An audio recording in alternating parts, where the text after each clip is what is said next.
Melayang serindik di atas permatang, merbah berkicau di hujung muara. Pemanis kata selamat datang, awal bismillah pembuka bicara. Assalamualaikum warahmatullahi wabarakatuh dan selamat dan salam sejahtera. Pada hari ini saya akan membentangkan sesuatu tajuk, iaitu penyampaian umum bentuk syarahan di bawah subjek BMMB 1134, keterampilan berbahasa. Antara isi kandungan yang terdapat dalam pembentangan pada hari ini ialah pengenalan, penyediaan teks, aspek kelancaran, aspek nada dan intonasi, aspek kecekapan berbahasa, dan akhir sekali ialah aspek gaya penyampaian terhadap sesuatu syarahan. Pertamanya, mari kita melihat pengenalan. Syarahan ialah pengucapan yang disampaikan secara individu kepada khalayak ramai untuk menjelaskan dan menghuraikan sesuatu topik. Syarahan juga mempengaruhi para pendengar supaya bersetuju dan dengan apa yang disampaikan. Secara ringkasnya, syarahan merupakan aktiviti berkomunikasi antara satu sama lain daripada seseorang penyampai dan juga seorang pendengar. Setiap syarahan perlu mempunyai sesuatu isu ataupun topik untuk dituturkan kepada khalayak ramai. Seterusnya, mari kita melihat kepada penyediaan teks. Di dalam penyediaan teks terdapat beberapa komponen di dalam syarahan tersebut. Yang pertama ialah pembuka kata. Pembuka kata ialah bahagian yang menyatakan penghargaan kepada para hadirin dan pihak-pihak tertentu yang mengundang pemidatur untuk menyampaikan syarahan yang berkenaan. Hal ini demikian kerana ketika melakukan pembuka kata, kita perlu memberikan kata-kata penghargaan kepada sesuatu pihak. Ia menunjukkan betapa hormatnya kita kepada seseorang itu sebelum melakukan ucapan syarahan tersebut. Yang kedua ialah kita perlu mempunyai isi atau amanat. Isi atau amanat ialah bahagian yang merupakan permulaan atau pendahuluan kepada isi syarahan. Sebagai contohnya, isi atau amanat ialah pendahuluan sebelum menyatakan isi terhadap syarahan tersebut. Misalnya, seseorang yang ingin melakukan syarahan perlu mempunyai isi-isi untuk dituturkan, seperti isi tentang pendidikan, keamanan, kesihatan dan sebagainya. Isi atau amanat penting dalam syarahan kerana ia membolehkan seseorang itu memberi syarahan dengan lancar dan mudah difahami oleh para hadirin yang mendengarnya. Yang ketiga ialah penutup isi. Penutup isi ialah kesimpulan yang dibuat berdasarkan isi yang terdapat dalam syarahan tadi.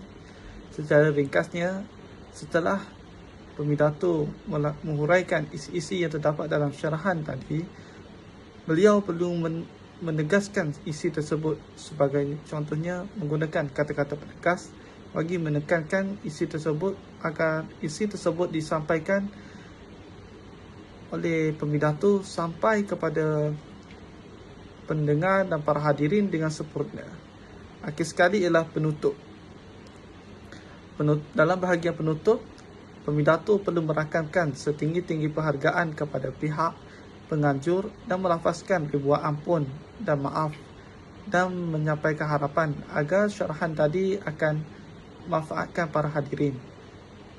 Oleh itu, setelah kita melakukan aktiviti syarahan, seorang pemidatur perlu memberikan penghargaan kepada para hadirin kerana memberikan peluang kepada mereka untuk memberi syarahan pada hari tersebut, serta memohon maaf sekiranya berlakunya kesilapan ketika melakukan syarahan tersebut, kerana kita tahu semasa kita memberi ucapan atau syarahan akan berlakunya kesilapan semasa bertutur dengan menggunakan kata-kata yang tidak tertentu. Seterusnya, mari kita melihat kepada aspek kelancaran. Aspek kelancaran penting ketika melakukan aktiviti syarahan. Seseorang yang melakukan syarahan perlu berkeyakinan tinggi terhadap diri dan pengetahuan yang sedia ada. Berkeyakinan tinggi merujuk kepada seseorang yang berani untuk bercakap di depan khalayak ramai ketika melakukan syarahan. Dan pengetahuan yang sedia ada ialah merujuk kepada seseorang yang mempunyai pengetahuan yang meluas tentang isu-isu semasa, dan isu-isu sebelumnya.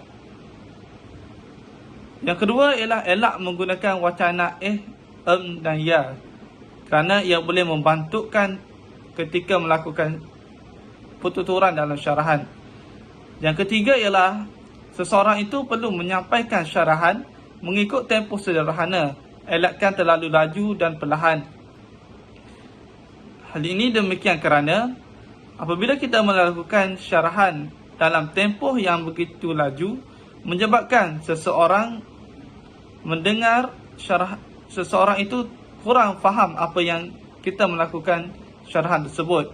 Dan ketika kita melakukan syarahan dalam kadar tempoh yang perlahan, menyebabkan para hadirin menjadi bosan tentang apa yang kita sampaikan pada hari tersebut. Di samping itu, mari kita melihat tentang nada dan intonasi dalam syarahan. Yang pertama ialah suara sedap didengar dan menarik. Suara sedap didengar dan menarik amatlah penting ketika melakukan syarahan, kerana suara sedap didengar dan menarik dapat memberi perhatian kepada seseorang untuk mendengarnya dengan teliti dan fokus.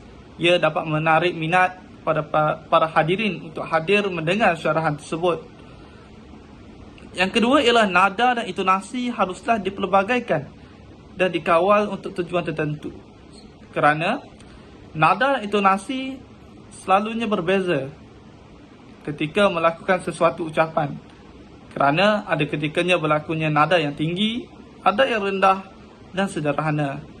Misalnya, nada tinggi dan bersemangat dilakukan apabila hendak menarik minat dan perhatian. Nada perlahan digunakan apabila hendak merayu dan meminta simpati. Seterusnya ialah nada sederhana tapi mesra, iaitu ketika memujuk seseorang. Nada propaganda ialah digunakan apabila hendak mempengaruhi pendengar, dan akhir sekali ialah nada yang tinggi dan lantang apabila hendak membakar emosi dan pendengar. Dalam pada itu, mari kita melihat tentang aspek kecakapan berbahasa yang penting dalam syarahan. Kecakapan berbahasa adalah kemampuan untuk berkomunikasi dengan efektif dan jelas menggunakan bahasa tertentu. Ia melibatkan pemahaman tata bahasa, kosakata yang luas dan kemampuan mencapaikan idea dengan tepat. Kecakapan berbahasa dapat merujukkan kepada seseorang itu menguasai bahasa yang begitu tinggi. Contohnya, sekiranya seseorang yang kurang menguasai kecakapan berbahasa menyebabkan aktiviti syarahan yang disampaikan itu tidak disampaikan dengan sempurna. Malah, sekiranya seseorang itu mempunyai kecakapan berbahasa yang tinggi dengan menggunakan bahasa-bahasa yang begitu menarik dan gramatis, dapat memberikan manfaat dan faedah kepada syarahan yang disampaikan kepada orang lain. Dan akhir sekali, mari kita melihat gaya penyampaian dalam syarahan. Yang pertama ialah gerak tangan, mata dan badan hendaklah diselaraskan untuk menekankan fakta. Hal ini demikian kerana gerak tangan, mata dan badan merupakan bahasa badan yang perlu diikuti ketika melakukan ucapan bagi menekankan sesuatu fakta yang disampaikan. Yang kedua, jangan kaku dan beraksi berlebihan. Kerana ketika melakukan syarahan, kita tidak boleh terlalu kaku, terlalu diam. malah tidak boleh juga beraksi berlebihan kerana ia dilihat tidak sopan. Yang ketiga ialah mimik muka ikut penekanan suara, iaitu senyum apabila gembira, sedih apabila gundah, marah apabila emosi yang tinggi. Ia dapat merujukkan kepada seseorang penyampai syarahan tersebut dapat memahami tentang apa yang dituturkan. Yang keempat ialah pandang tepat ke arah audiens untuk mewujudkan eye contact yang sesuai. Perkara ini penting bagi melihat para audiens dengan para penyampai untuk melihat keberkesanan apa benda yang disampaikan oleh pihak penyampai ketika melakukan syarahan. Yang kelima ialah selitkan unsur humor dalam penyampaian dan jangan tunjukkan wajah yang terlalu serius. Secara ringkasnya, ketika melakukan syarahan, kita perlu menunjukkan identiti kita dengan biasa saja. Tidak perlu terlalu serius, tidak perlu terlalu biasa dan sebagainya. Akhir sekali ialah pakaian kemas dan sesuai dengan majlis. Pakaian kemas dan sesuai dengan majlis amatlah penting ketika melakukan aktiviti syarahan kerana ia merujukkan kepada kesopanan seseorang itu untuk melakukan penyampaian. Kemas ini merujuk kepada seseorang itu berpakaian dengan menutup aurat, contohnya kepada Muslim, dan kepada yang tidak Muslim pula perlu memakai pakaian yang tidak menjolok mata kepada seseorang.